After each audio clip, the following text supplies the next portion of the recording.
Hi mga mi! Our lunch for today is fish fillet with corn soup. Ayan.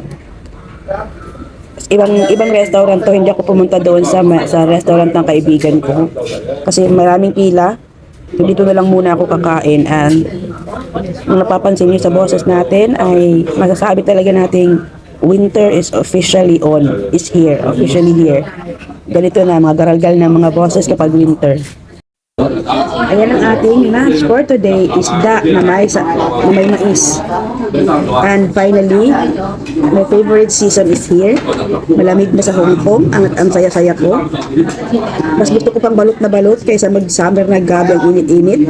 Mas gusto ko pang ganito. And may chika ako.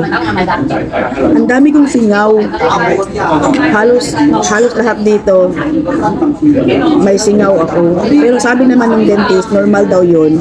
Lalo na kasi hindi daw nasana yung gums natin na may nasagi-sagi, kaya nagkakasingaw. Pero actually, oo nga, totoo siya. Kasi yung pagkagising ko, masakit din dito ko kasi doon sa singaw nga, lagi siyang, yun bang, parang nagpapalpos siya kasi nag-rub siya yung braces at saka yung ito natin dito gums, nag-rub. So parang siyang nagkakapaltos, gano'n.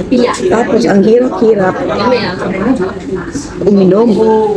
Kahit tubig lang na normal, parang medyo hapde. Tapos ngayon, wala man tayong choice, kailangan mo natin kumain. Di ba? May sabaw. Pero naman kapag nasanay na, mawawala lang daw. Tapos may binigay naman na cream. Cream para dito, i-apply directly sa braces. Tapos, yun. Tapos, ano naman daw yun?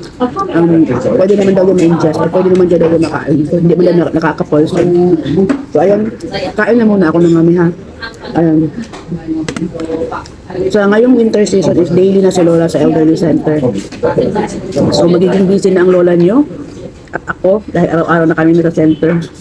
Parang mukhang hindi nyo na siya makikita palagi sa aking mga lunch for today, maliban kapag hindi siya pumasok. So, papaalam na muna ako mga mi, and always remember, don't forget to smile.